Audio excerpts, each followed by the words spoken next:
नीलांजन समाभाषम रविपुत्रम यमाग्रजम छाया मार्तंड संभूतम तम नमामि शनिश्चरम।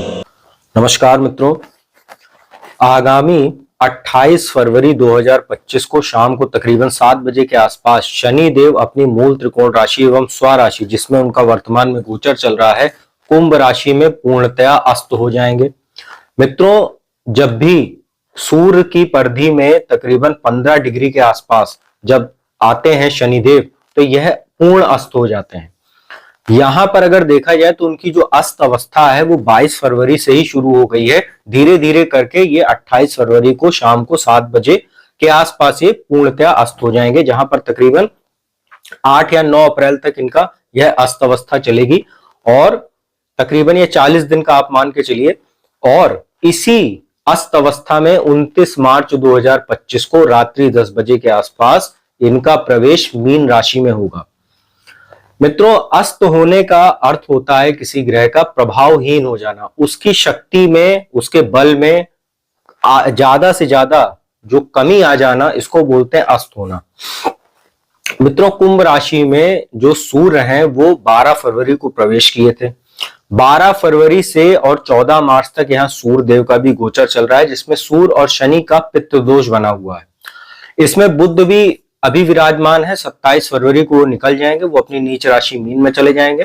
तो यहां पर 27 फरवरी से और 14 मार्च तक सूर्य और शनि का लगातार युति बनी रहेगी कुंभ राशि में और पितृदोष भी बना रहेगा। फिर 14 मार्च को सूर्य चले जाएंगे मीन राशि में। आज इस वीडियो के इस पार्ट 1 में मैं आपको शनि के अस्त होने का शुरुआत की जो 6 राशियां हैं, मेष, वृषभ, मिथुन, कर्क, सिंह एवं कन्या राशि पर इसका क्या प्रभाव पड़ेगा उसकी संपूर्ण जानकारी दूंगा। साथ ही जो बाकी की जो बची 6 राशियां हैं उसकी जानकारी मैं आपको पार्ट 2 में दूंगा। तो जिनकी शुरुआत की 6 राशियां हैं उस वीडियो को स्किप मत कीजिएगा, बहुत ही महत्वपूर्ण वीडियो है ये। मित्रों, शनिदेव अभी कुंभ राशि में गोचर कर रहे हैं और 29 मार्च को यहां से उनका जो है निकल जाएंगे वो और चले जाएंगे मीन राशि में। अभी अगर देखा जाए स्थिति तो माफ कीजिएगा, जो मकर राशि वाले जातक हैं उनके ऊपर 7.5 का अंतिम चरण चल रहा है, क्योंकि आपके धन भाव दूसरे भाव में गोचर चल रहा है। कुंभ राशि में तो उनका गोचर ही है, तो सेकंड फेज चल रहा है, दूसरा चरण जो अब आपको खत्म होने वाला 29 मार्च को, और तीसरा चरण शुरू हो जाएगा। और मीन राशि की बात करें तो आपके द्वादश भाव में गोचर चल रहा है, आपका फर्स्ट फेज चल रहा है, प्रथम चरण, और 29 मार्च से आपका सेकंड फेज शुरू हो जाएगा। मकर राशि जो है उनको राहत मिल जाएगी। वहीं कर्क राशि की बात करें, आपके अष्टम भाव में शनि का गोचर चल रहा है, आपके ऊपर अष्टम की ढैया चल रही है। वहीं वृश्चिक राशि के जातकों के ऊपर 4th हाउस में शनि गोचर कर रहे हैं, शश महापुरुष राजयोग बनाने के साथ ही वहां पर भी चतुर्थ की ढैया चल रही है। अब यहाँ पर जब शनि अस्त होंगे तो कहीं ना कहीं जिन राशि वालों को 7.5 चल रही है, खासतौर पर मकर, कुंभ और मीन, और जिनको ढैया चल रही है वर्तमान में कर्क राशि और वृश्चिक राशि, इनको अगले 40 दिन अगर देखा जाए तो कहीं ना कहीं इस शनि की 7.5 और ढैया में काफी राहत देखने को मिलेगी। हालांकि शनि का अस्त होना कुछ राशि वालों के लिए कुछ समस्या भी लेकर आएगा, जिसकी भी मैं आगे चर्चा करूंगा राशियों के क्रमानुसार। लेकिन जिनके लिए समस्यादायी बने हुए हैं उनके लिए बहुत ही राहत की खबर रहेगी, क्योंकि कोई भी अशुभ ग्रह अपनी अशुभता को त्याग दे या अस्त हो जाए तो कहीं ना कहीं राहत तो देंगे ही। तो अब आप लोगों को चलिए बताना शुरू करते हैं कि राशियों के हिसाब से क्या इसका प्रभाव रहने वाला है जब शनि अस्त होंगे और पूर्ण अस्त हो जाएंगे 28 फरवरी को। तो सबसे पहले बात करते हैं मेष राशि की। देखिए, मेष राशि वालों के लिए शनिदेव लगातार पिछले 5 वर्ष से काफी शुभ स्थिति में थे। पहले वो मकर राशि में आपके गए थे दशम भाव में, उसके बाद 17 जनवरी 2023 को तो आपके लाभ भाव में ही आ गए। तो लगातार 2.5 वर्ष से आपको काफी लाभ दिया शनि देव ने। जो लोग शनि से जुड़ा व्यापार करते हैं, जॉब करते हैं, या राजनीति के क्षेत्र से जुड़े हुए जो लोग, या लॉ की फील्ड से जुड़े हुए। परंतु अब यहाँ समस्या क्या है कि जो आने वाली 29 मार्च है, सबसे पहले तो आपको पता हो, और जिनको नहीं पता उनको जान लेना चाहिए अभी से। आने वाला जो 29 मार्च है 2025 को रात्रि 10 बजे के आसपास आपके शनि जो है वो द्वादश भाव में चले जाएंगे और आपको 7.5 की शुरुआत हो जाएगी, तकरीबन सन 2032 तक चलेगी वो कंटिन्यू। लेकिन अब यहां से ही आपके लिए थोड़ा सा निगेटिविटी शनि बढ़ाने वाले हैं। उसका कारण है कि लाभ भाव में गोचर कर रहे हैं दशमेश और जो एकादश के स्वामी होते हैं, और एकादश भाव में गोचर चल रहा है। अब देखिए, शनि यहां पर जब अस्त हो जाएंगे उनका प्रभाव कम हो जाएगा। लेकिन यहां पर एक बात और आपको ऐड कर देते हैं अभी 14 मार्च तक सूर्य के साथ जब तक इनकी युति है तो सूर्य का प्रभाव बना रहेगा कुंभ राशि में, तो सूर्य से जुड़े हुए जो फायदे आपको हैं वो मिलते रहेंगे। लेकिन यहाँ अभी बेसिकली हम लोग यहाँ शनि की ही बात कर रहे हैं, तो अब उसी पे ही फोकस करके चलते हैं। तो शनि जब 11th हाउस में आपके अस्त हो जाएंगे, तो 11th हाउस क्या है, नेम फेम, विदेशों से व्यापार का, विदेश यात्राओं का, साथ ही जो हमारी अर्निंग्स होती है उसका भाव होता है। आपके लिए दशमेश और लाभेश होकर लाभ भाव में अस्त हो जाएंगे, तो सीधी सी बात है अब आपके लगातार आप देखेंगे धीरे धीरे लाभ में आपकी कमी आती रहेगी।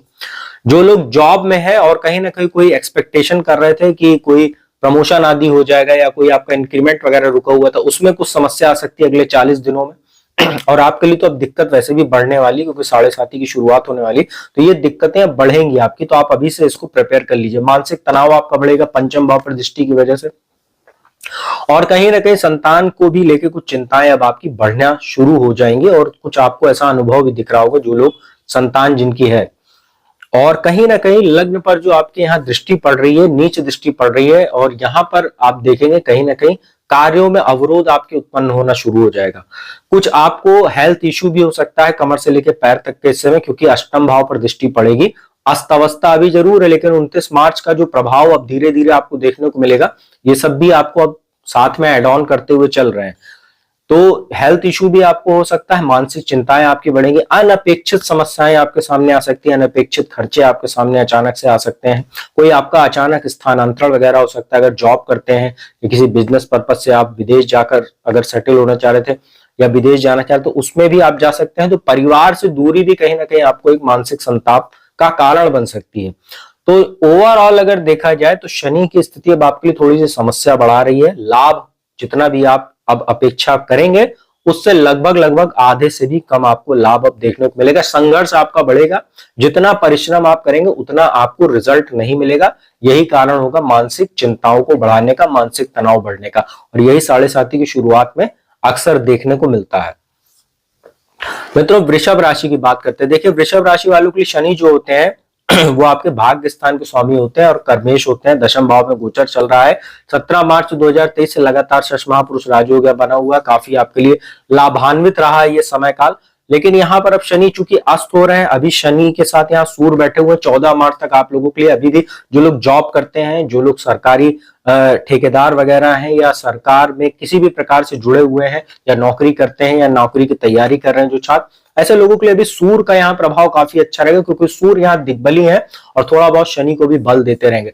लेकिन यहाँ समस्या तब होगी जब सूर्य चले जाएंगे आपके लाभ भाव में, या शनि जब अकेले बैठेंगे तब आपको भाग्य में अवरोध देखने को मिलेगा। 40 दिन के आसपास ये कुछ समय रहेगा, माफ कीजिएगा 14 मार्च के बाद से आप तकरीबन मान लीजिए 20-25 दिन का समय आप मान के चलिए, तो कार्यों में थोड़ा अवरोध होना, कोई प्रमोशन आदि की आपकी एकदम संभावना बन गई होगी और वहां पर एकदम से अटकना, कुछ ऐसी स्थितियां बन जाएंगी। भाग्य का अचानक से आपको कम होने लगेंगी, आपको जो साथ मिलना होता है।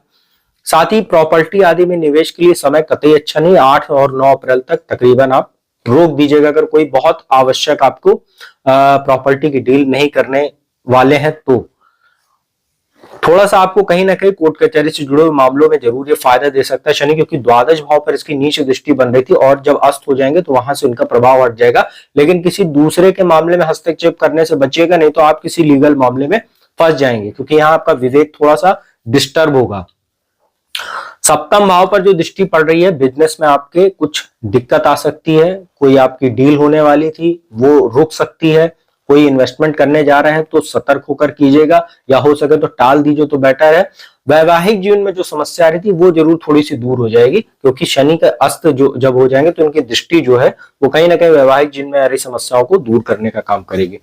तो देखा जाए तो आपके लिए 20-25 दिन का ही समय रहेगा। सूर्य यहाँ दशम भाव में दिग्बली होकर बैठेंगे, तो आपके लिए स्थितियां 14 मार्च के बाद ही थोड़ी सी समस्यादायी होगी, तब तक थोड़ा स्थितियां आपको बैलेंस करके चलिएगा। उसके बाद मिथुन राशि की बात करते हैं। अष्टमेश और भाग्येश होकर भाग्य स्थान में अस्त हो रहे हैं। अब यहाँ भाग्य का आपको सहयोग कम मिलेगा।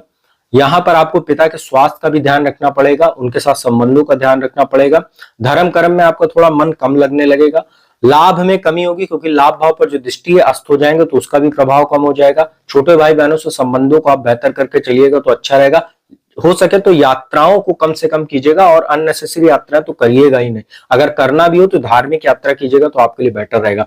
किसी को भी उधार देने से बचिए, साथ ही कोई कर्जा वगैरह आपका था तो इस समय काल में आपको खास तौर पर 14 मार्च से और 8-9 अप्रैल के बीच में आपको उसको चुकाने में समस्या हो सकती है। और फिर बता रहा हूं, उधार मत दीजिएगा किसी को, अन्यथा वो पैसा मिलने में समस्या आएगी और जब भी आप वापस मांगने जाएंगे तो पैसा तो नहीं मिलेगा, वाद विवाद जरूर हो जाएगा, जिसकी वजह से आपका मानसिक तनाव अलग से बढ़ जाएगा। कर्क राशि की बात करते हैं। देखिए आपके ऊपर अष्टम की ढैया चल रही, सप्तमे षष्टमे शुक्र अष्टम भाव में है। देखिए ढैया का प्रभाव तो बहुत हद तक कहीं ना कहीं कम हो जाएगा, लेकिन चूंकि अष्टम में शनि बैठे हैं, सूर्य और शनि का है पितृदोष बना हुआ है, सूर्य भी यहाँ धनेश होकर बैठे हुए हैं तो कोई बहुत अच्छी स्थिति में नहीं होते। तो अभी भी आपको देखेंगे हेल्थ इशू रहेगा, वाणी संबंधित कुछ समस्या आपको रहेगी, वाणी दोष की आपको समस्या रहेगी, परिवार में अभी भी कुछ ना कुछ मतभेद रहेगा। सूर्य शनि की दृष्टि चूंकि सेकंड हाउस पर है, खास तौर पर यहाँ ज्यादा दिक्कत आपको देखने को मिलेगी 14 मार्च के बाद से। 14 मार्च के बाद आप देखेंगे कि यहाँ पर जब शनि अकेले हो जाएंगे तो रिसर्च आदि के क्षेत्र से जुड़े हुए लोगों के लिए थोड़ी सी स्थितियां बिगड़ सकती हैं। जो लोग शोध वगैरह करते हैं उनके कुछ डिस्टरबेंस आ सकती है, अचानक कुछ आपको अननेसेसरी खर्चे आपके सामने आ सकते हैं। लाभ तो नहीं होगा, खर्चे आपके हो सकते हैं बढ़ जाए, हेल्थ इशू भी आपको देखने को मिलेगा, मानसिक तनाव भी आपका कुछ बढ़ेगा। कार्यस्थल पर जरूर आ रही समस्याओं को शनि दूर करेगा, क्योंकि अस्त दृष्टि अब इसकी जो है दशम स्थान पर नहीं पड़ेगी। और कहीं ना कहीं संतान की ओर से भी आपको थोड़ा बहुत चिंताएं कम होंगी, क्योंकि अब अस्त हो जाएंगे तो इनकी दृष्टियों का भी प्रभाव खत्म हो जाएगा, क्योंकि दृष्टि में ही इनकी वक्रता होती है, समस्या होती है। तो ओवरऑल अगर देखा जाए तो अब आपके लिए स्थितियां ठीक हो रही, क्योंकि भाग्य स्थान की ओर शनि का गोचर है। तो अब आप 29 मार्च के बाद वैसे भी शनि की ढैया आपको खत्म हो जाएगी। सिंह राशि की बात करते हैं। छठे भाव के स्वामी सप्तम भाव के स्वामी होकर सप्तम भाव में अस्त हो रहे हैं, बिजनेस में समस्या दे सकते हैं, वैवाहिक जीवन में आ रही समस्याओं को जरूर ये दूर करेंगे, भाग्य में आपकी समस्या देंगे, साथ ही लग्न पर दृष्टि पड़ेगी और यहाँ पर सूर्य शनि की दृष्टि पड़ रही साथ में। इसके बाद अष्टम में सूर्य आ जाएंगे, आपको भी 29 मार्च से शनि की ढैया शुरू हो जाएगी। तो कहीं ना कहीं वैचारिक समस्या आपको हो सकती है, डिसीजन लेने में समस्या हो सकती है, कोई मानहानि आपकी हो सकती है, चिड़चिड़ेपन क्रोध आदि के भी आप शिकार हो सकते हैं कहीं ना कहीं अगर देखा जाए तो, क्योंकि मंगल की लाभ भाव में बैठ के पंचम भाव पर बुद्धि के भाव पर दृष्टि है, तो इसका आप ध्यान रखिएगा। और फोर्थ हाउस पर जो दृष्टि पड़ी, माता के स्वास्थ्य को लेकर और माता के साथ संबंधों को लेकर भी कुछ प्रभाव देखने को मिलेगा इसका निगेटिव। और कहीं ना कहीं आप कोई भी अनैतिक कार्य मत कीजिएगा इस गोचर के दौरान, तो बेहतर रहेगा, नहीं तो जनता में आपकी मानहानि हो सकती है। और प्रॉपर्टी से रिलेटेड लेन देन कोई भी मत कीजिएगा, खास तौर पे 14 मार्च से लेकर और 8 और 9 अप्रैल के मध्य में, तो बेटर रहेगा आपके लिए। अंतिम राशि इस वीडियो की कन्या राशि की बात करते हैं। पंचमेश और छठे भाव के स्वामी को छठे भाव में अस्त हो रहे। देखिए आपको हेल्थ इश्यू अगर कोई था, कमर से लेकर पैर तक के हिस्से में कोई समस्या थी, वो आपकी बेटर होने लगेगी। पाचन संबंधी कोई समस्या थी, वो आपको बेटर होने लगेगी। हालांकि ये जब तक सूर्य बैठे थोड़ी दिक्कत आपको इन सब चीजों से देखने को मिल सकती है, लेकिन 14 मार्च से और 8-9 अप्रैल के बीच में आपको काफी राहत देखने को मिलेगी। कोई पुराना कर्जा वगैरह था उसको चुकाने में अब आपको आसानी देखने को मिलेगी, रास्ते बनने लगेंगे। अननेसेसरी खर्च आपके हो रहे थे वो कहीं ना कहीं कुछ रुकने लगेंगे।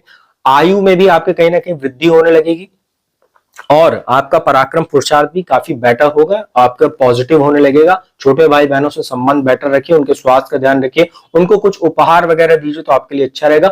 मित्रों का भी आपको कहीं ना कहीं अब अच्छा सहयोग मिलेगा, कुसंगति से आप कहीं ना कहीं अब दूर होने लगेंगे और अच्छे मित्र आपके जीवन में आएंगे, नए नए कॉन्टेक्ट्स आपके बनेंगे। और प्रतियोगी परीक्षाओं में भी कन्या राशि के जातकों के जो छात्र हैं उनको फायदा होगा और प्रतियोगी परीक्षाओं में सफलता मिलेगी, इंटरव्यू आदि में सफलता के भी ये शनि अब अच्छे योग बनाएगा, क्योंकि शनि अब आपके सप्तम भाव में आने वाले हैं, 29 मार्च को आ जाएंगे। और सप्तम भाव में शनि बहुत मजबूत होते हैं।